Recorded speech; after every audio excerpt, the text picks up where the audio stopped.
Bonjour et bienvenue pour ce nouvel épisode de la série 2020 Philosophers qui va bientôt devenir 2021 Philosophers car nous la poursuivrons dès le mois de février 2021. Je suis heureux de vous présenter des philosophes qui incarnent dans leur pensée et dans leur pratique le renouveau et le déplacement de la philosophie au XXIe siècle. Ce soir, je reçois un philosophe qui contribue à ce décentrement de la pensée puisqu'il met en valeur les philosophies africaines. Jean-Godefroy Bidima est professeur à l'université de Tulane, à la Nouvelle-Orléans, où il détient la chaire Yvonne Arnoux en études françaises et francophones. Il a été directeur de programme au Collège international de philosophie pendant 6 ans. Jean-Godefroy est philosophe et l'un des meilleurs spécialistes des philosophies africaines. Le pluriel a son importance. Les philosophies africaines. Dans un volume de référence publié aux presses universitaires de France en 2002, Jean-Godefroy Bidima écrit qu'il veut traverser des expériences de pensée. Je le cite. La traversée s'occupe des devenirs, des excroissances et des exubérances. Elle dit de quel pluriel une histoire déterminée est faite. Elle ne cherche aucune essence africaine. C'est dire qu'il n'enferme pas la pensée dans une identité et préfère explorer de manière interculturelle des questions éthiques, juridiques et esthétiques. Parmi ses publications, rappelons Théorie critique et modernité négro-africaine en 1993, La philosophie négro-africaine, L'art négro-africain, La palabre, une juridiction de la parole en 1997. Sortira bientôt, en collaboration avec Laura Engehold, African Philosophies, Acts of Transitions. Jean-Godefroy a aussi coordonné d'importants numéros de revue, Philosophie africaine, traversée des expériences, un volume de la revue Rue Descartes, et plus récemment, en 2020, avec le juriste et philosophe Antoine Garapon, Depuis l'Afrique, un numéro de la célèbre revue Esprit. Jean Godefroy, bienvenue à la Maison française. Merci beaucoup. Je te remercie François pour, pour cette invitation. Alors aujourd'hui, je vais vous entretenir sur l'éthique médicale en fait. Mais avant de le faire, je veux vous donner un titre puisque il faudrait justement que la pensée puisse se fixer quelque part. Et le titre que j'ai choisi, c'est Traversée au pluriel, hospitalité et expérience de la fragilité. Traversée, hospitalité et expérience de la fragilité. Le philosophe et historien allemand Wilhelm Schaap avait écrit un livre au titre évocateur, empêtré dans des histoires, et qui fut traduit en 1992 en France. On pourrait dire, en s'en inspirant, que l'on ne naît à la philosophie, à la vie et à la maturité qu'en étant empêtré dans des histoires. Ces histoires qui nous précèdent, devenant parfois des conditions de possibilité de notre dire et agir, ces histoires qui se tissent autour de notre surgissement, de notre action, ces histoires que nous racontons aux autres et que les autres nous racontent dans des implications des récits, comme dirait Ricoeur, allant de la compréhension au malentendu, ces histoires enfin par lesquelles nous construisons nos identités, nos communautés, nos institutions et nos espérances. Je ne suis né à la philosophie qu'entouré, je dirais, embrouillé par ces histoires. Et c'est parce que ces histoires sont multiples et contradictoires que la philosophie est pour moi d'abord une pratique d'explicitation de ces histoires. Ensuite, une propédeutique à une édification de soi et d'autrui dans une écoute hospitalière de ce qui est neuf et qui dérange. Et enfin, une prospection du futur qui évite toute prophétie. Ces histoires qui me sont données et que je retisse m'obligent à avoir vis-à-vis de la philosophie trois attitudes. La première attitude, c'est que la philosophie n'est pas pour moi un simple exercice de coquetterie universitaire, mais un voyage, une traversée, une épreuve qui exige de la modestie de ceux qui peuvent bégayer, se tromper et souvent dire « je ne sais pas ». Schopenhauer, qui n'était pas tendre avec les philosophes, et pour ne pas citer Nietzsche, disait des philosophes universitaires, et je le cite, les philosophes universitaires, essayent aussi bien qu'ils peuvent, publient le plus vite possible leur élucubration, la donnent pour sagesse, et ils ne manquent pas de trouver un collègue serviable qui leur sert de parent lors de leur baptême. Puis ces messieurs, parce qu'ils vivent de la philosophie, poussent l'audace jusqu'à se nommer philosophes et s'imaginent qu'il leur appartient de décider en dernier ressort. Ces philosophes universitaires s'efforceront de donner à la philosophie la direction qui répond aux fins qu'ils ont à cœur. Or, comme le public est assez naïf pour se jeter toujours sur ce qui est nouveau, leurs écrits portent donc le titre de philosophie. Fin de la citation, c'est donc Contre la philosophie universitaire de Schopenhauer. La deuxième attitude que j'adopte vis-à-vis de la philosophie, c'est que ce que nous nommons philosophie doit se laisser déranger et féconder par ce qui n'est pas la philosophie. Et Adorno nous avertissait, et je le cite dans Modèle critique, toute pensée philosophique que l'on peut réduire à ses articulations ou à son bilan ne vaut rien. Le pédantisme d'innombrables traités philosophiques, dont c'est le moindre des soucis, est plus qu'une insuffisance esthétique, c'est l'indice de leur propre fausseté. Fin de citation. Adorno dans les modèles critiques, page 142 dans l'édition française. Troisième attitude vis-à-vis de la philosophie, c'est que, pour moi, la philosophie doit éviter, et avec modestie, cette pauvreté en expérience dont parle Benjamin. L'expérience vécue et reçue est ici le champ que doit labourer la philosophie. Et comme dit Benjamin, je le cite, oui, avouons-le, cette pauvreté d'expérience ne concerne pas seulement nos expériences privées, mais aussi celles de l'humanité en général. Traversée, hospitalité et expérience, telle est la marque non brevetée de notre immersion dans la philosophie. Celle-ci s'est faite au moment où plusieurs histoires étaient racontées et entretenues. La première histoire qui m'a été racontée, c'est celle d'une critique coloniale, post-coloniale et décoloniale qui, avec sa vigueur, ses exigences, ses priorités et exagérations, ses critiques et ressentiments, ses pastiches et poétiques, veut retrouver une dignité aux histoires africaines et caribéennes. Deuxième histoire qui m'a été racontée, c'est celle de la critique et du dépassement des négritudes et de la recherche d'une philosophie africaine.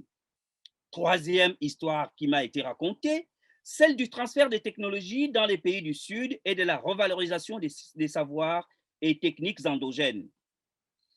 Quatrièmement, on m'a aussi raconté la revalorisation des langues africaines pour la découverte, l'exploration et la traduction du monde. La cinquième histoire qui m'a été racontée, celle de la construction des nations et de la solidité des États nouvellement indépendants. Sixième histoire, celle de la rencontre entre les religions traditionnelles africaines et les croyances chrétiennes et musulmanes. Septième histoire, celle de la dette des pays du tiers-monde et de l'échange inégal. Huitième histoire, celle en Occident de la bataille entre les structuralistes, les philosophies du sujet et le marxisme. Neuvième histoire qui m'a été racontée quand j'entrais en philosophie, c'est celle de l'octroi tronqué des droits civiques aux USA et de l'apartheid en Afrique du Sud. Dixième histoire qui nous a été racontée, c'est celle de l'expérience marxiste dans les mouvements de libération des colonies portugaises d'Afrique. Enfin, l'histoire des arts africains dans la géopolitique des arts du monde et la réorganisation de ce monde après la chute du mur de Berlin. Voilà les histoires qui m'ont été racontées. À l'intérieur de ces histoires se retrouvent des micro-histoires. Devant ces multiples récits, nous avions choisi de scruter l'expérience à travers justement la notion de traversée. Comment la traversée se fait-elle? Qu'est-elle cette traversée? Qu'est-ce qu'elle évite? Est-elle originale? De quoi est-elle le symptôme? Et quelle crise permet-elle de dénouer? L'habitus philosophique voudrait toujours qu'on s'arrêtât sur les questions relatives, premièrement, à la production d'une notion. On parle de cette notion à partir de quel lieu et qu'est-ce qui nous autorise à nous en emparer. Deuxièmement, on s'occupe souvent aussi de l'interprétation des notions. Quels sont les canons herméneutiques qui nous permettent de donner un sens à telle ou telle notion? Troisièmement, on parle souvent de l'épuisement d'une notion. Quelles mauvaises fortunes épistémologiques cette notion a-t-elle été sujette et vaut-il encore la peine d'en parler? Et quatrièmement et enfin, la renaissance des notions. Quel type de formation discursive ou historique permettent à une notion philosophique de susciter encore un intérêt? Cette promenade autour et avec des notions permet souvent alors de faire jouer les généalogies qui indiquent les sources et les filiations qui tissent la trame des parcours. Seulement, avec la notion de traversée, rien n'est facile et surtout quand on la lie à l'histoire africaine et à l'histoire mondiale. Cette traversée ne se veut donc pas originale, si l'on entend par original un commencement inaugural. Et empruntant la phrase de Wittgenstein, je dirais, et je cite, « Mon originalité, si c'est là le mot juste, est à ce que je crois une originalité de terrain et non de semence. » Wittgenstein dans les remarques mêlées. La semence est une, fin de citation, la semence est unique. Notre commune humanité qui fait face à plusieurs défis. Mais ce qui fait croître cette semence dépend des sols, des sédiments, des circonstances et des histoires particulières le plus souvent. La traversée de l'expérience sera donc pour nous l'art philosophique de tenir les deux bouts du fil en espérant qu'en tirant, les fils ne se casseront pas. Tenir à la fois le global et le local, l'universalité des problèmes et la singularité des contextes de leur expression, les traditions africaines et celles des autres continents, les expressions philosophiques et non philosophiques, les droits formulés dans les grammaires intellectuelles et politiques occidentales et celles des peuples non occidentaux. Cette tension entre les deux bouts du fil de l'expérience ne doit pas nous conduire à la porie ou à l'indécidabilité comme une certaine déconstruction le voulait pour certains problèmes ou alors à une synthèse factice des opposés. Adorno nous avertissait déjà des dangers d'une réconciliation extorquée. Ou alors à un repli identitariste et pathologiquement revendicatif. Mais cette tension ouvre à la recherche et à l'accueil du neuf. Modestie dans la prospection, circonspection dans l'écoute et hospitalité raisonnable. Voilà le style de cette traversée. Ce qui nous intéressera donc dans notre conversation d'aujourd'hui laissera de côté, premièrement, les graves et importants problèmes du passage à la civilisation du numérique. Deuxièmement, les préoccupations écologiques concernant le sort que nous réservons à la nature dans nos civilisations. Et troisièmement, la question des migrations des personnes, des biens et des idées.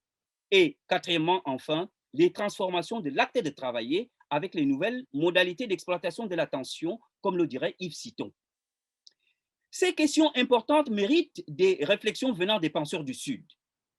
Aujourd'hui, compte tenu de la situation particulière que nous vivons avec cette pandémie et qui nous a empêchés de nous rencontrer en personne, j'ai choisi de me pencher sur la fragilité de nos existences et de nos projets. Nous sommes tous actuellement empêtrés dans des histoires, comme je le disais en citant Chappe au début. Nous sommes empêtrés dans des histoires avec ce Covid-19, histoire de nos santé inquiétées, histoire de nos assurances en danger, histoire de nos États inquiets, histoire de la concurrence des chercheurs et des laboratoires, histoire de l'urgence de stopper la souffrance et la mort, histoire des propagandes, histoire des expérimentations, histoire des producteurs et consommateurs des vaccins, histoire de notre corps et de ses pores et gestes. Cette situation pousse notre réflexion à s'occuper des questions relatives à certains aspects de l'éthique de la recherche clinique d'une part, et d'autre part à évaluer comment se tissent les rapports non seulement avec les personnes malades, mais aussi avec les textes. Dans l'éthique de la recherche, nous interrogerons premièrement la notion de qualité en recherche clinique. Ensuite, le rapport au texte, nous analyserons ensuite le rapport au texte dans lequel nous analyserons l'impact des textes internationaux en matière de santé publique en Afrique. Et enfin, nous analyserons le rapport aux patients avec la fameuse notion de consentement éclairé. Donc, 3 moments, qualité de la recherche et fragilité. Deuxième moment, les narrativités, application des textes internationaux. Et troisième moment, consentement éclairé, quelle pertinence. Premièrement, donc, s'agissant de la notion de qualité de la recherche en éthique clinique, la recherche clinique se réfère souvent aux moyens mis en œuvre. Toutefois, quand on veut l'associer à la notion de qualité, on peut être renvoyé au moins à 3 problèmes. Celui des moyens, certes, l'urgence des résultats et le contexte de la réalisation de la recherche. Ce qui est souvent mis de côté, c'est la manière, comme on dirait en latin, commodo. En ajoutant la manière aux critères quantitatifs, nous voulons suggérer que toute recherche clinique qui ne pose pas comme première exigence l'horizon de la fragilité des choses, des dires, des êtres humains et des rencontres pourrait être condamné à ne devenir qu'un simple lieu du pouvoir de l'homme sur l'autre. Premièrement, d'abord, la fragilité des choses. L'instrumentalisation de la recherche, la sophistication de l'appareil technique et la complexité du réel rendent très fragile l'observable.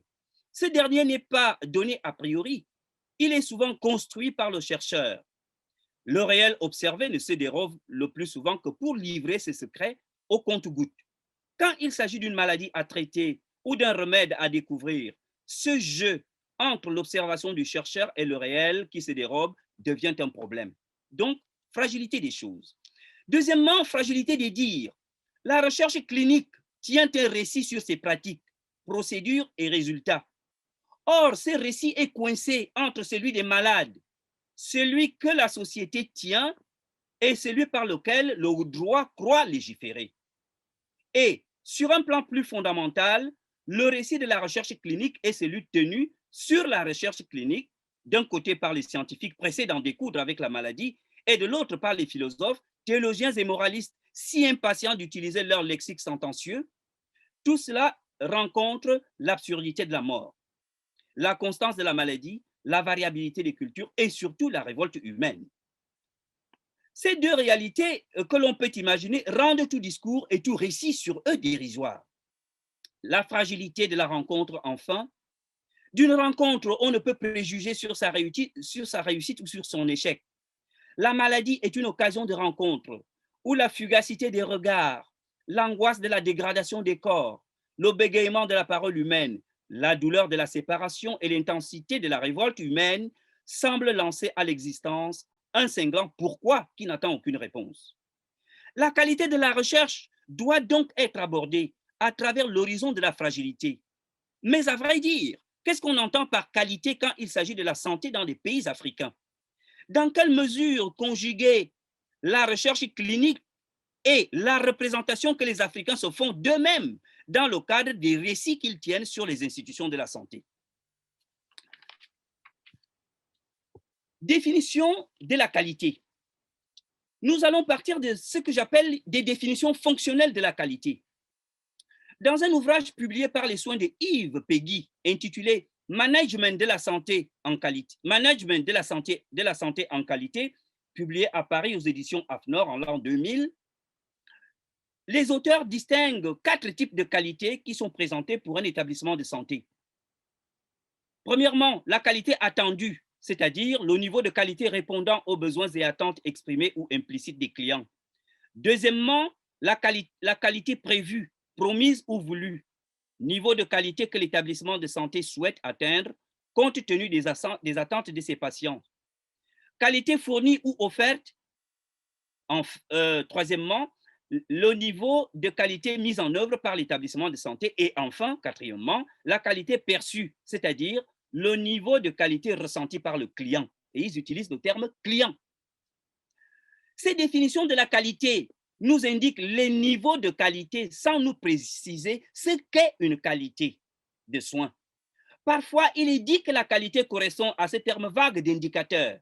Et je cite, « Pour connaître son activité, tout établissement de santé est amené à se doter d'indicateurs, lui permettant d'avoir des éléments de mesure relatifs à des critères préalablement définis parce que représentatifs de l'activité. » Fin de citation. Et quand on cherche à bien comprendre ces critères préalablement définis, par qui ou pour qui, l'auteur nous signale qu'il y a, je cite, des indicateurs de structure, des indicateurs des processus et des indicateurs des résultats en santé. On peut aussi trouver des indicateurs sentinelles et des indicateurs de satisfaction du client. Fin de citation. Nous ne sommes pas très avancés sur ce qui définit la qualité dont si on la rabat soit sur la structure, soit sur les résultats, soit sur les processus ou alors sur les critères psychologiques comme la satisfaction du malade identifié ici au client. La qualité doit donc être repensée au sein d'un nœud de relations, surtout s'agissant de l'Afrique. La qualité des soins dont on refusera une définition univoque et a priori nous renverra à la fois au croisement des relations, à la coïncidence des parcours et à la disjonction des procédures. La question de la qualité est politique et existentielle. Elle ne concerne pas seulement les recherches scientifiques ou l'administration des soins, mais des options fondamentales des éthiques qui préparent à certaines décisions sanitaires. Permettez-moi de citer Robert Launois qui dit: la qualité est un concept unificateur, tellement englobant que l'on pourrait à la limite tout y mettre, les facteurs d'environnement, les niveaux de revenus, les habitudes et les styles de vie. Fin de citation. D'où l'importance d'examiner ces trois notions. Qualité de quoi? Qualité pour qui? Qualité mesurée comment? D'abord, qualité de quoi? Cette question renvoie au rapport entre le sujet malade ou non, l'environnement et les pratiques symboliques. Repérable dans son Umwelt, dans son environnement, mais aspirant néanmoins à le dépasser pour aller vers un ailleurs, peu importe qu'il soit géographique ou imaginaire, la spécificité du sujet est de produire des marques et d'imprimer le réel par sa façon d'exprimer ce qu'il a en lui. L'expressivité, dimension essentielle de l'agir, a cette particularité de produire des traces. Produire et tracer des symboles, les noyaux imaginaires et les utopies mobilisatrices constituent l'une des dimensions qui font de l'homme non pas un simple être dans l'histoire, mais un être historique. Qualité de quoi donc? Le quoi de la qualité ne s'appréhende que dans la jonction entre les symboles, les pratiques, les utopies et les imaginaires d'une culture spécifique. La plupart des promoteurs de la qualité en recherche clinique ne déclinent pas au nom de quels symboles et à partir de quels imaginaires et utopies les humains décrètent qu'à un certain moment donné, leur pratique de recherche doit être affectée du coefficient de qualité. Comment dans l'histoire des peuples, ces derniers ont-ils conçu la notion de qualité? Ce mot existe-t-il dans certaines langues africaines? Comment associer la qualité et l'arbitraire de la qualification, puisque chacun peut trouver la qualité où il veut bien la mettre? Ces questions replacent la qualité dans l'horizon de l'histoire des pratiques. Et quand on renvoie la qualité à la politique, au sens où celle-ci ne se réduit pas seulement à la gestion, on remarque que si on ne fait pas attention, le concept de qualité des soins dans le cadre de l'éthique médicale risque de ne devenir que le gadget d'une bonne conscience européenne repue et d'une bonne conscience africaine bornée par le ressentiment. D'où l'importance de revoir les attendus quand on repose la question de la qualité des soins. Qualité pour qui? La qualité doit relever d'un mode particulier d'appréhension de la subjectivité. Une subjectivité n'est pas une essence définie une fois pour toutes. Elle obéit à un processus de subjectivation qui donne à cette unité précaire qu'on appelle, faute de mieux, le sujet, son caractère historique. Ni une unité compacte, autoconsistante et consciente, ni un accident dérivé de quelque substance éternelle qui lui donnerait à la fois l'épaisseur ontologique et la motricité, ni même une réalité clivée de manière absolue comme le voudraient les partisans de la différence, ni même un émiettement absolu fruit de l'unité primitive du sujet. Celui-ci est ce qui croise et est croisé. Il croise le monde dans son mouvement d'immersion et il est croisé par les déterminismes structuraux. Le sujet est ce qui devient, et cette instabilité est la figure même de sa subjectivation. Comment référer la qualité à cette entité qui ne subsiste que dans le mouvement même de sa dislocation? Comment dessiner les attributs d'une recherche en qualité clinique quand le sujet dont il est question est à la fois unité et différenciation? Le qui est souvent pris comme une substance, le malade, l'Africain, l'Européen, mais une recherche en qualité pourrait peut-être explorer les diverses modalités de la subjectivation durant la maladie. Comment, dans le parcours sinueux parsemé d'embûches et à la fois par la maladie, la bureaucratie, le corps médical et les diseurs de bonnes nouvelles, comment donc dans ce parcours sinueux, les subjectivités se constituent-elles? Comment se passent des transferts d'angoisse et d'agressivité dans la maladie? Et dans quelle mesure cette angoisse est-elle assumée par le corps des chercheurs et des décideurs qui, rappelons-le, sont encore des êtres de chair? Comment donc finalement mesurer cette qualité, n'est-ce pas, de la recherche clinique ou la qualité des soins? Qui a fixé les mesures de la qualité? Comment en est-on arrivé à produire des critères qui définissent la qualité? Quelles considérations cette notion mobilise-t-elle? Comment évaluer les processus idéologiques qui ont présidé à la notion de qualité? Quelle est la base anthropologique de la notion de soin par rapport à laquelle la qualité est définie? Autrement dit, de la qualité en recherche clinique, nous ne savons que les critères qui la définissent, mais pas le processus qui a fait émerger ces critères. Quelles sont les luttes idéologiques à partir desquelles cette notion prend corps? Quelle est la représentation de la mesure dans les diverses cultures?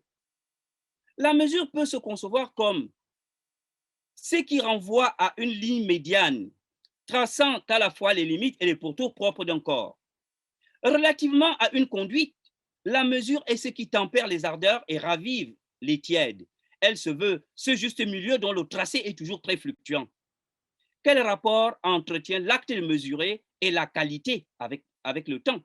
Quels sont les enjeux d'espace, comme dirait Louis Marin, qu'une mesure entreprend? Une mesure de la qualité des soins nous renvoie, s'agissant de la maladie, à 3 types de temporalité si nous nous en tenons à la répartition de la psychomécanique du langage de Gustave Guillaume. Premièrement, le temps initial qui comporte tous les événements dont la maladie n'est qu'un segment. Deuxièmement, le temps d'événement propre à ce qui arrive à l'effectivité, ici le temps de la maladie proprement dite. Et enfin, le temps opératif durant lequel il y a une reprise réflexive confrontant le temps initial des événements qui entourent la maladie et le temps propre de la maladie. La grande question consiste à savoir comment mesurer la qualité des soins en tenant compte de ce temps opératif. La question de la mesure de la qualité est donc historique et pas seulement technique. On ne peut la poser au cours d'une maladie sans examiner les contours historico-politiques de celle-ci. Cette question est aussi pratique. La mesure de la qualité doit s'inscrire là où justement la temporalité informe les pratiques. La mesure n'est pas seulement une limite, mais aussi un mode, un style, une manière de faire. Comment étudier les manières de faire, comme dirait Michel de Certeau, les manières de faire qui accompagnent les stratégies qui ont mesuré la qualité? En termes explicites, comment se pose le problème politique du territoire quand on délimite ce qui relève de la recherche en qualité? Comment, dans la recherche clinique, s'érigent des territoires et des gardiens et comment la mesure, dans la recherche clinique, entre-t-elle dans le jeu social qui, lui, est parfois, sinon toujours, conflictuel?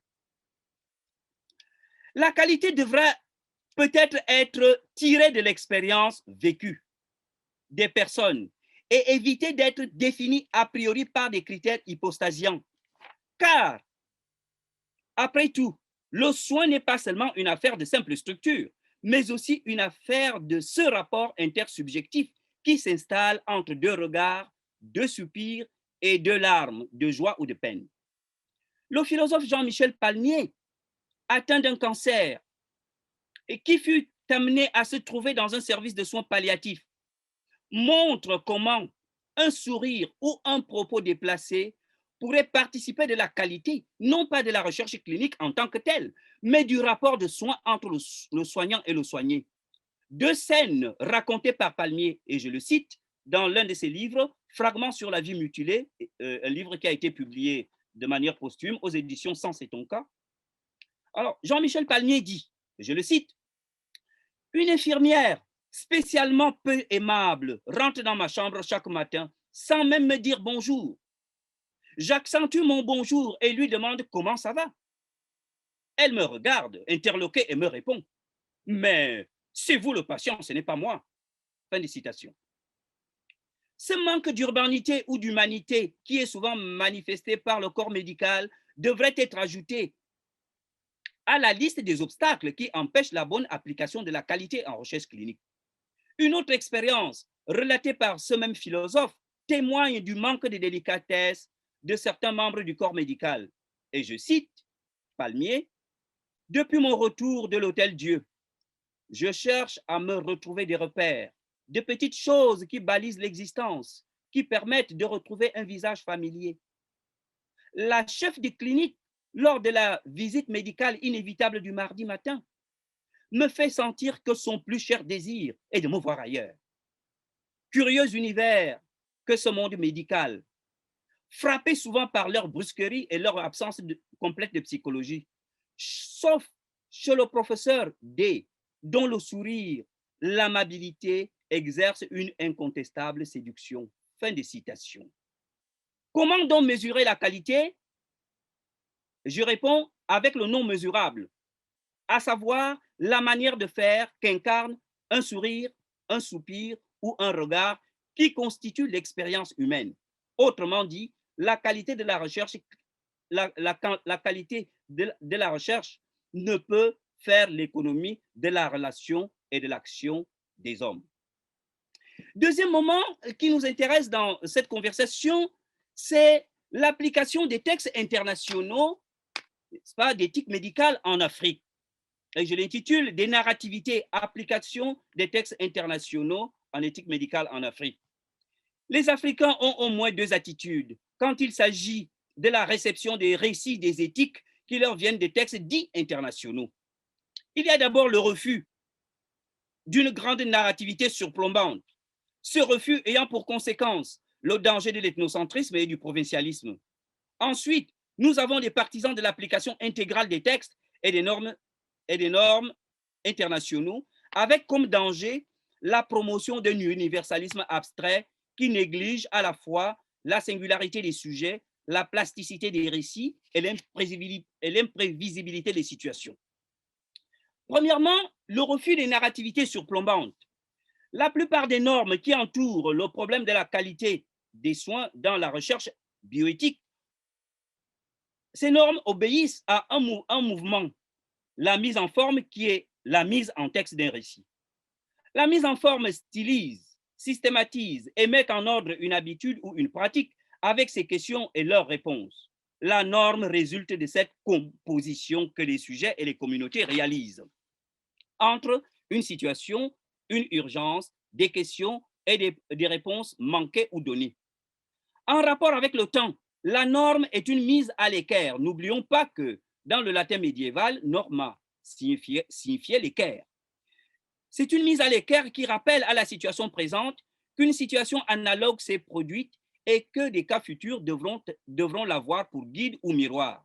La norme peut aussi être un récit qui rappelle le passé et convoque le futur pour régir et réglementer ce qui se présente à nous. Le rapport de la norme au vécu est à la fois analogique, elle traite et évalue le cas présent comme ce qui s'est déjà vu, et proleptique, une norme a la prétention de régler les cas qui viendront dans un futur plus ou moins proche. Entre cette structure analogique et cette exigence proleptique, la norme montre qu'elle relève d'abord de l'historique et donc qu'elle est tributaire à la fois des impératifs d'une histoire particulière et des aspirations d'une histoire future dont on ne sait exactement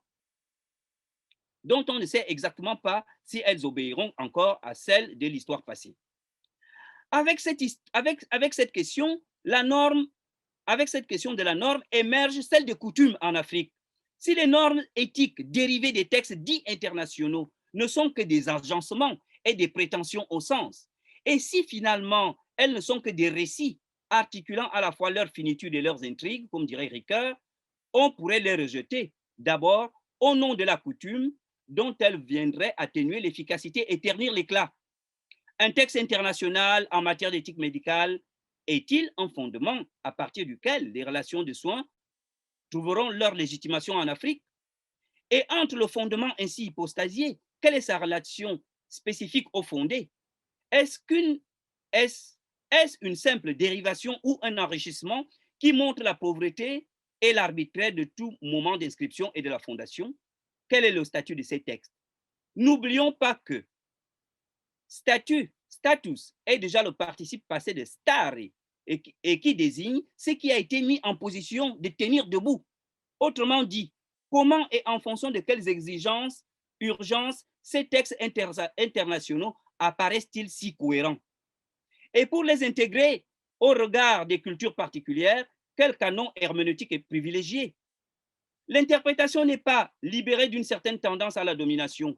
Commentant Nietzsche, Éric Blondel nous assure qu'interpréter, c'est face à une pluralité, choisir des possibilités de sens d'un signe ou d'un ensemble de signes polysémiques.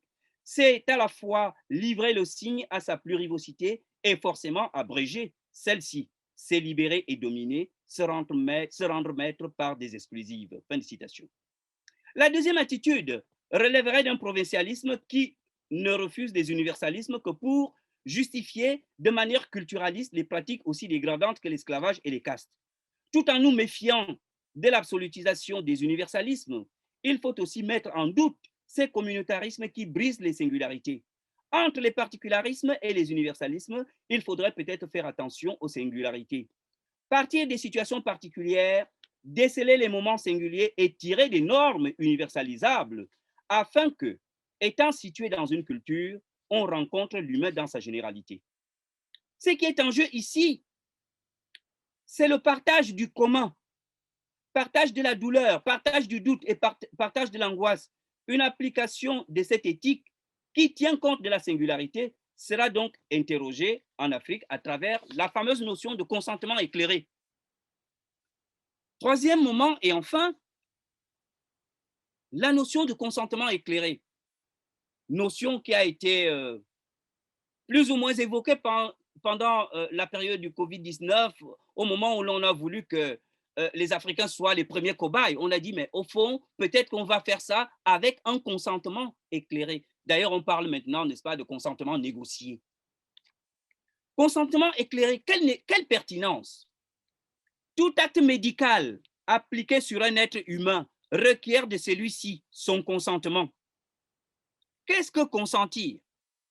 Consentir est-il être d'accord ou alors laisser aller? Ou alors un laisser-aller?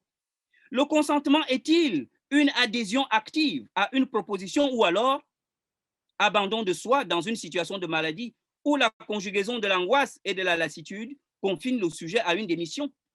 Quelle est la pertinence du consentement garanti par une volonté diminuée? Pour mieux faire comprendre le problème du consentement éclairé, pour mieux faire comprendre ce problème du consentement, on ajoute ce qualificatif d'éclairé qui brouille encore les pistes. Le consentement est éclairé, nous dit-on, par des informations que l'on donne aux malades, lui expliquant les avantages et surtout les inconvénients de l'option médicale choisie.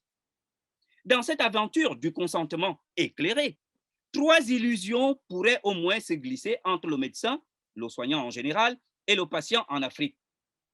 Première illusion, celle de l'autonomie de la volonté qui consent.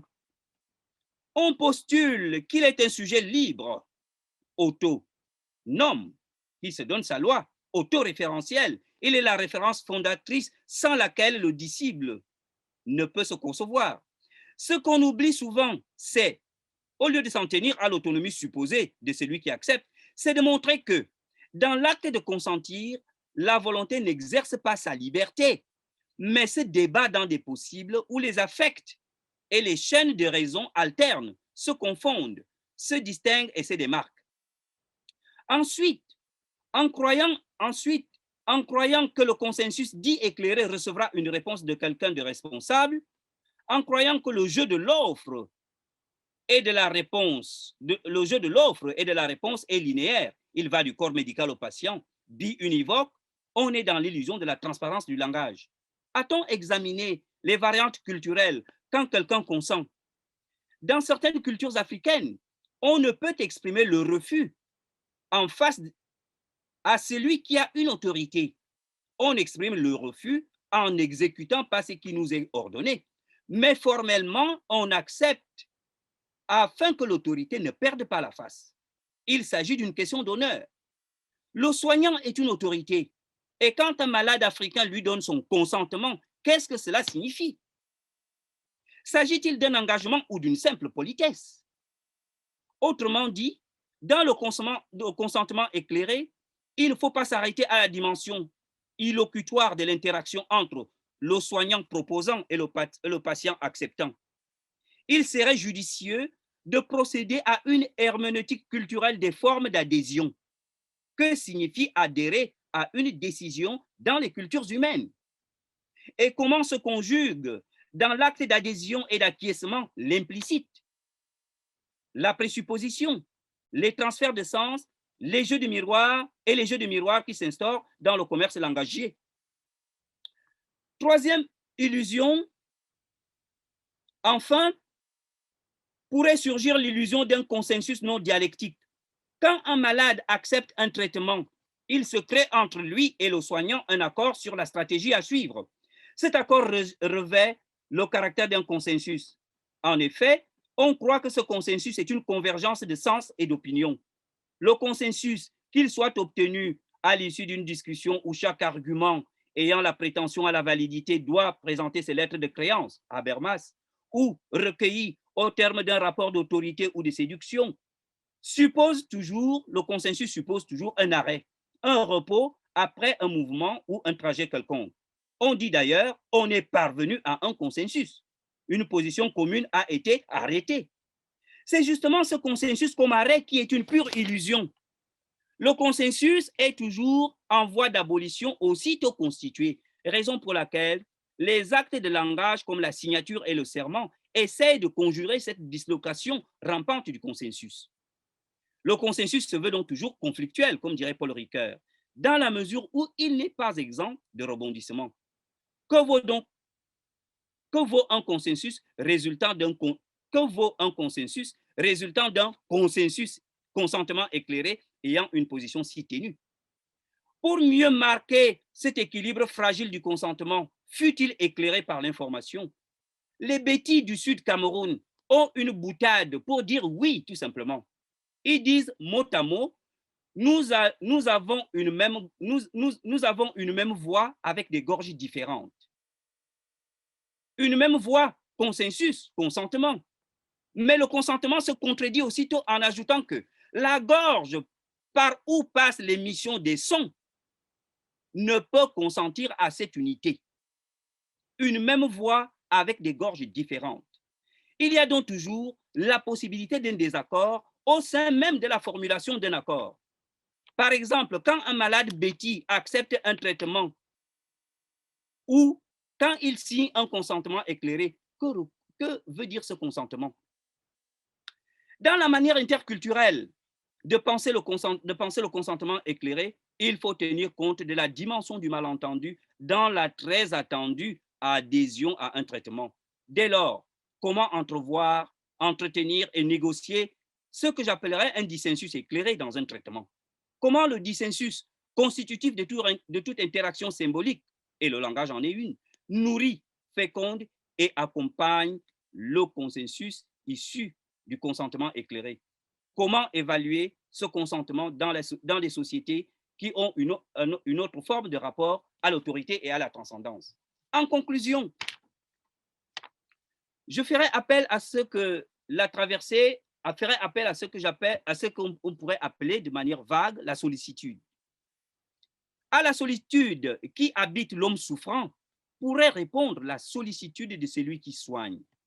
On a parfois pensé la sollicitude dans le prisme du souci, souci et angoisse de l'homme jeté dans la déréliction, comme le diraient les existentialistes, souci de l'autre dans l'interpellation de son visage, comme dirait Emmanuel Levinas. Ces moments du souci sont encadrés par ce que Paul Ricoeur nomme la liberté, dont nous ne retenons que deux moments.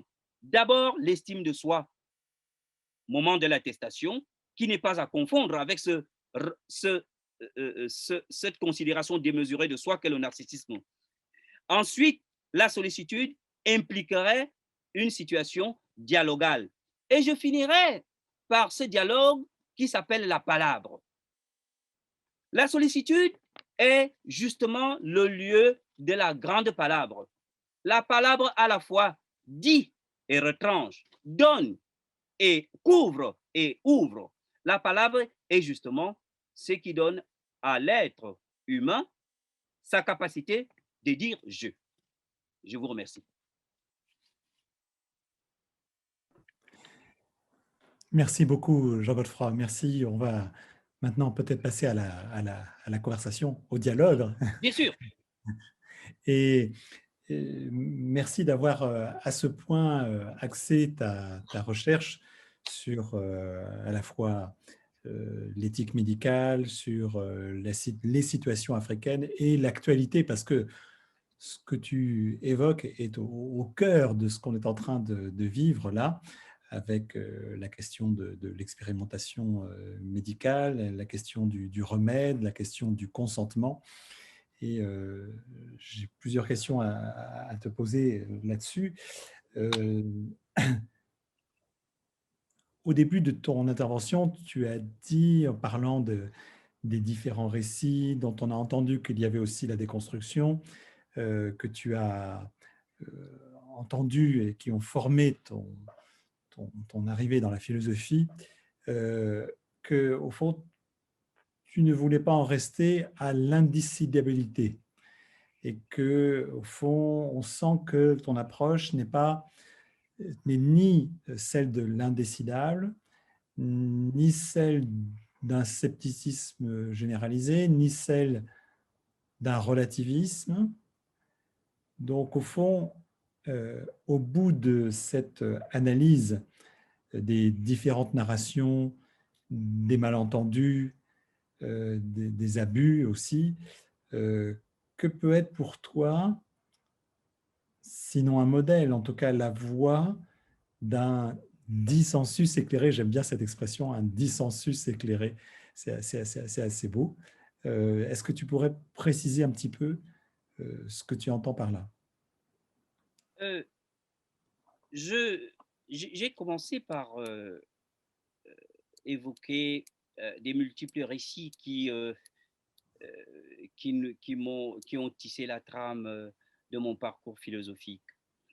Et j'ai parfois été frappé et déçu par les gens qui ont une pensée de type exclusiviste. Et exclusivisme, n'est-ce pas, du radicalisme de la critique coloniale, postcoloniale et décoloniale. Exclusivisme dans la démission de ne pas s'engager dans l'action. Dogmatisme de l'action elle-même qui devient le critère même de la définition. Je conteste donc j'ai raison. Donc, ces exclusivismes m'ont toujours paru extrêmement dangereux. Pour une raison simple, c'est que les choses dont nous pensons nous appuyer, sur lesquelles nous appuyons, sont si fragiles. Que de gens avaient programmé les vacances, que de gens avaient programmé des carrières, que de gens avaient programmé, n'est-ce pas, d'avoir des entreprises. Aujourd'hui, tout d'un coup, il y a eu comme l'étincelle et le monde s'est presque arrêté. Donc, ces exclusivismes m'incitent à être extrêmement prudent. Raison pour laquelle je préfère la notion de traversée de transactions. Je préfère faire les transactions. Parce que, et c'est la raison pour laquelle, j'ai dit tout à l'heure, je tiens les bouts de la ficelle dans une tension, en faisant attention que ces ficelles-là ne se cassent pas. Un exemple tout à fait simple. Je voudrais réfléchir sur le droit, sur la question de la punition. J'ouvre la porte des génocides. Je prends le génocide du Rwanda. Beaucoup de gens ont participé, ont été des acteurs de ces génocides. J'ai le droit occidental, la manière de penser le droit en Occident qui dit, voilà, comme d'ailleurs on dit en anglais, accountability. Vous avez fait quelque chose, vous devez être puni pour ça. Imaginons si une population, par exemple, de 80% de la population rwandaise, imaginons si 40% de la population avait participé au génocide, par exemple. Est-ce qu'on punirait 40% de personnes dans une société? C'est impossible. Voilà, je vois donc ce que les droits occidentaux avec le droit pénal international, ce qu'ils disent. D'un autre côté, je vois les types de droits, les types de normativités qu'il y a eu dans les sociétés africaines qui ne connaissaient pas la réalité de l'État, qui ne connaissaient pas la technologie, mais la manière dont ils ont eu à discuter sur des différents sectoriels, sur des différents très localisés. Alors, je me pose donc la question, je vais prendre les deux bouts, je vais dire, qu'est-ce que je peux en faire dans cette situation particulière du Rwanda? Et au Rwanda, ils ont fait exactement, sans m'avoir consulté, mais en fait, ils ont justement agi en fonction de ce que j'ai toujours pensé être juste. Premièrement, on a jugé les gens à la Cour pénale internationale à Arusha, en Tanzanie, en utilisant le common law, tout l'appareil du droit international. Mais comme tout ne suffisait pas, il fallait, après avoir jugé, réconcilier les gens. Ils ont organisé ce qu'on a appelé les gachacha, qui sont des sortes de palabres traditionnelles. Donc, il y avait à la fois, pour résoudre ce problème, n'est-ce pas, des génocidaires, le droit qui vient de l'Occident, et plus des pratiques locales. Voilà, c'est dans ce genre de mélange, dans ce genre de croisement d'expériences et dans ce genre de traversée d'espérance que je voudrais. Donc, ça veut donc dire que je ne peux donc pas être sceptique. Je ne peux donc que tirer sur les deux cordes en même temps. On pourrait multiplier des exemples. Donc, je ne m'arrête là que sur l'exemple du droit. Donc, pour répondre à ta question, c'est que qu'est-ce qui me paraît être une chose importante, c'est que nous devons engager, quand je dis palabre, le terme de palabre est un terme vraiment très fort parce que dans la palabre, on a un jeu avec le temps, un jeu avec les acteurs, un jeu avec la vérité. Un grand problème qui pourrait l'opposition entre d'un côté la recherche de la vérité et de l'autre côté la recherche de la paix. Le plus souvent, les deux peuvent être en contradiction, mais que faire? Il faut tenir les deux bouts en faisant attention. C'est donc une position très précaire, c'est aussi une position de modestie en philosophie. Une position de modestie en disant, probablement, je tiens les deux bouts, il se peut qu'un fil casse, il se peut que l'une des cordes soit raide. Donc, c'est une position qui nous rappelle Aristote, la phronésis, la prudence. Voilà, je ne sais pas si j'ai répondu à la question. Cela dit, on pourrait penser que la palabre, elle fonctionne aussi, tu sais, en Occident ou en Europe, dans la mesure où cette prétention à fixer des normes ou un droit international, bon, on ne dit plus droit universel, on dit droit international, mais cette prétention-là, au fond, elle ne résiste pas toujours à des situations locales, même à l'intérieur de l'Europe. Oui, bien sûr. Il suffit de voir la fin de la guerre en France, où, bon, pour le dire un petit peu simplement, quand on passe de 40 millions de pétainistes à 40 millions de gaullistes, il y a un moment donné où, voilà, après les quelques jugements de la libération, De Gaulle invente le mythe d'une France qui a toujours été résistante. Mais bon, tout le monde sait que c'est faux. Non, bien sûr. Mais il faut un discours pour que, effectivement, il y ait une sorte de réconciliation du pays avec lui-même, quoi. Donc, mais j'aimerais te poser la question à nouveau sur le consentement Oui, oui. éclairé, parce que c'est une question qui a une grande actualité aujourd'hui avec les vaccins. Hein. Est-ce que tu pourrais dire quelque chose sur justement la manière dont les vaccins vont être soit à la disposition, soit imposés, soit d'une certaine manière, bon. L'INSERM de France avait le comité d'éthique de l'INSERM, le comité éthique de l'INSERM a fait un colloque à Paris, je crois, il y a de cela 2 ou 3 ans, sur la notion du consentement négocié. Ce n'est plus le consentement éclairé qui paraît très surplombant, très patriarcal, très, euh, euh, très impérialiste pour parler comme les autres. Ils ont parlé de consentement négocié, c'est-à-dire qu'on va d'abord parler avec les gens à la base, en leur disant, écoutez, voici ce qui arrive, ainsi de suite. Et donc, on ne parle plus aux malades, on parle à la communauté sanitaire et non plus au singleton qui va signer à l'hôpital. Donc, on parle au groupe. Et ce groupe-là va poser des questions, va résister. Il y aura des transferts d'agression, il y aura des soupçons. Qu'est-ce que vous voulez? Pourquoi vous voulez venir? Qu'est-ce qu'il y a? Pourquoi? Est-ce que vous avez fait ça chez vous? Donc, il y a donc ce qu'on appelle maintenant le consentement négocié. Et je crois que c'est une très bonne chose, le consentement négocié. Parler avec les gens pour qu'ils puissent avoir un rapport fiduciaire avec ce qui se passe, un rapport de confiance.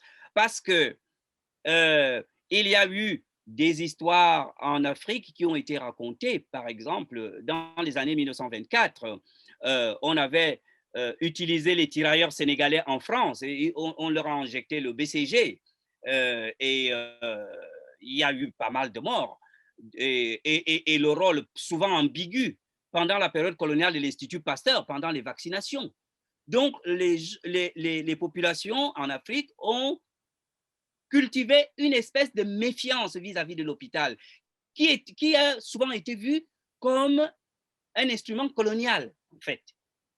Donc, je crois que cette notion donc, de consentement négocié, où on va d'abord parler avec des communautés et non pas avec une seule personne, je pense que c'est quelque chose qui pourrait avancer les choses. Voilà.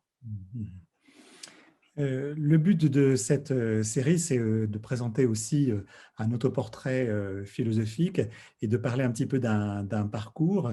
Et j'aimerais, si tu veux bien, que tu dises un mot de ton parcours en France, de ton parcours aux États-Unis. Surtout que, bon, je relisais à l'occasion de notre rencontre, je relisais un de tes textes sur la philosophie, les traversées des expériences, les philosophies africaines.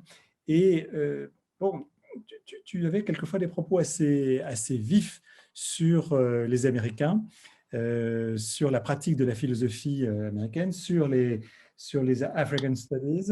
Et bon, je te relis par exemple, quand tu parles des acteurs et des lieux de diction, tu as travaillé déjà évidemment sur la question de la narration et de la diction, où tu parlais donc des acteurs, le premier acteur, le philosophe africain, le deuxième acteur, l'ethnologue, et le troisième acteur, le contexte américain. Et je te cite, qu'un contexte puisse être un acteur est tout à fait concevable, car un contexte distribue les places, oriente les discours et structure les rôles. La philosophie africaine est orientée aux USA par la politique des quotas et reléguée dans les African Studies. Elle donne prioritairement la place à un discours de repli communautariste. L'Africain qui y enseigne doit adopter un discours tribal où il faut valoriser la culture africaine. Ce contexte produit lui aussi une relation de type instrumental. L'Américain noir a besoin du philosophe africain pour que celui-ci lui raconte le roman de ses origines. Alors, c'est assez vif, et on sent là des fils qui sont tissés, mais qui peuvent un peu casser. J'aimerais que tu dises un mot là-dessus. Alors, sur mon parcours, je ne dirais pas grand-chose. Je suis né au Cameroun, j'ai fait une partie de mes études à l'université de Yaoundé, qui était l'ancienne université fédérale du Cameroun. Le Cameroun étant un pays avec une tradition anglophone et une tradition francophone, ce qui fait déjà un problème, ce qui fait d'ailleurs problème aujourd'hui. Alors, j'ai poursuivi mes études à l'université de Paris 1, Panthéon-Sorbonne, et après mes études, j'ai enseigné comme maître de conférence invité à l'université de Bayreuth en Allemagne, puis je suis allé au centre de recherche au centre de recherche sur les Lumières parce que, entre autres choses, je m'intéressais à la philosophie des Lumières du XVIIIe siècle espagnol, à Benito Feijóo et Montenegro. Je voulais travailler dessus. Donc, j'ai fait un séjour à l'ancien centre qui n'existe plus, centre d'études sur les Lumières de l'université de Potsdam en Allemagne. Après, j'ai été élu directeur de programme au Collège international de philosophie et je suis venu aux États-Unis. Voilà. Alors justement, je te demande de parler de ta situation aux États-Unis par rapport à… Oui, alors, pour être honnête, la philosophie. Ça recoupe la question qui vous a été qui m'a été posée au début. Ma gêne en tant que philosophe est que, en tant que philosophe et noir, je ne me sens pas libre, le plus souvent, de choisir mes champs de recherche sans courir le risque, d'abord, aux yeux des autres, de dire « Ah oui, mais est-ce qu'il est compétent de faire ça ?» Mais vous vous intéressez à Benito Feijóo au XVIIIe siècle, mais pourquoi? Il y a d'abord cette première censure qui vient d'en face. Censure où, le plus souvent, je regrette de le dire, vous êtes soupçonné d'incompétence. Vous n'êtes pas bienvenu, ou plutôt vous êtes toléré. Première gêne. Deuxième gêne, on m'impose une africanité que moi je ne connais pas. C'est une africanité politique. Quand je me lève le matin, je ne pense pas que je suis noir, il y a eu l'esclavage et la colonisation. Je me pose d'abord la question existentielle. Suis-je en bonne santé? Qu'est-ce que je vais faire aujourd'hui? est-ce que mon voisin ne va pas faire couler de l'eau? Je m'intéresse d'abord aux problèmes existentiels. Or, le contexte ici, c'est que on est marqué par la race. Il faut se libérer de cette affaire-là. Si je veux travailler sur ce qui regarde l'Afrique, je dois le faire. Pourquoi ne pas m'intéresser à Deleuze? J'ai écrit sur la musique de Deleuze. Si je veux m'intéresser à Benito Ferro, pourquoi pas? Donc, c'est ce climat d'imposition académique où, là où il manque le lien social, on crée le lien social par la division raciale. C'est ça qui ne m'intéresse pas. Et je trouve en cela une espèce d'oppression implicite qui est polie, qui ne veut pas dire son nom. Je vais continuer et finir par une chose. Je suis né dans un petit village du sud du Cameroun. Je ne suis pas né en ville, je suis fils de paysan. Mes parents ne savaient ni lire ni écrire. J'ai commencé réellement à m'exprimer en français à l'âge de 12 ans quand je suis allé en ville, en classe de 6e, où j'ai eu mes premières paires de chaussures. On m'a enseigné non pas à décrypter le monde en termes de couleurs. On m'a enseigné à décrypter, à distinguer les hommes, les animaux quand je vais puiser de l'eau pour faire attention aux serpents, les herbes, les fantômes, les sorciers, c'est dans ce monde-là. Ce qui fait que quand on m'impose une vision racialiste, identitaire, je ne comprends pas ça. Et en plus, je suis un fils de la forêt, il n'y a pas de limite là-bas. On se promène partout où on veut. Donc, c'est une espèce de dictature académique, de mon point de vue, des dictatures académiques qui s'exercent de manière sur les Noirs et les Africains en général. Je ne me sens pas à l'aise, raison pour laquelle j'enseigne ce que je veux. Donc voilà. Et autre chose aussi, c'est que quand nous discutons avec la communauté noire américaine, on leur fait comprendre que oui, la question de l'esclavage est une grande question, mais j'ai toujours cette parole de Sartre. L'essentiel n'est pas ce qu'on a fait de toi, mais ce que tu fais de ce qu'on a fait de toi. C'est ça. Et en plus, on ne peut pas toujours, la gêne que moi, on ne peut pas toujours conduire en regardant le rétroviseur, sinon on va droit vers le mur. On regarde de temps en temps le rétroviseur pour ne pas oublier certaines choses et pour que certaines choses ne reviennent pas. Il faut aller de l'avant. Raison pour laquelle je suis pour la traversée. Il faut toujours aller de A. Il faut toujours aller de A. Toujours soupçonner qu'il y a quelque chose de neuf qui est là. Donc voilà. Donc, c'est donc un climat qui est au-delà de tout ce qu'il y a comme grands moyens universitaires pour la recherche et ainsi de suite, c'est très bien.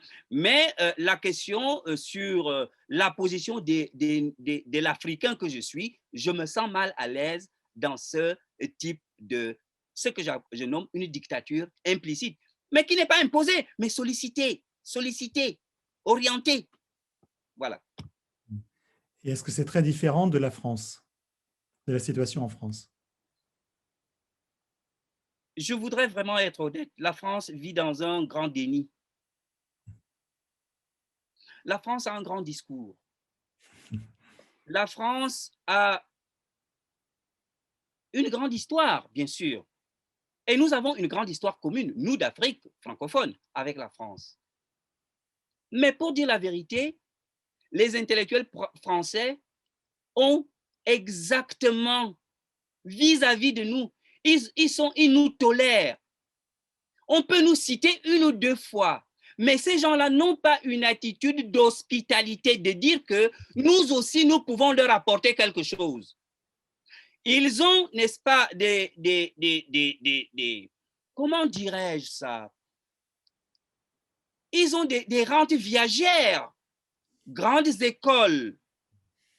Et quand on a eu ça, l'Africain que nous sommes, qu'est-ce qu'on peut leur apporter? Donc, ils sont donc dans ce déni.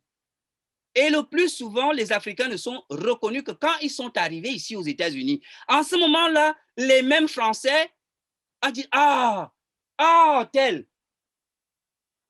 Tout à fait. Il y a peu d'intellectuels français qui traitent les Africains de manière égale, en disant, nous avons aussi à apprendre quelque chose d'eux. Ils ne savent pas faire la traversée, c'est l'établissement. Ils sont là dans un petit monde, ils parlent entre eux, ils ont des codes de reconnaissance, ils se citent entre eux, ils se méprisent entre eux, c'est des petites guéguerres, et ils pensent que le monde entier connaît ça, ou bien le monde entier apprécie ça. Donc, je leur dis amicalement que la pensée philosophique est aussi une pensée hospitalière. Ce n'est pas seulement une pensée robinet où vous venez, vous nous donnez. Vous devez aussi essayer de puiser.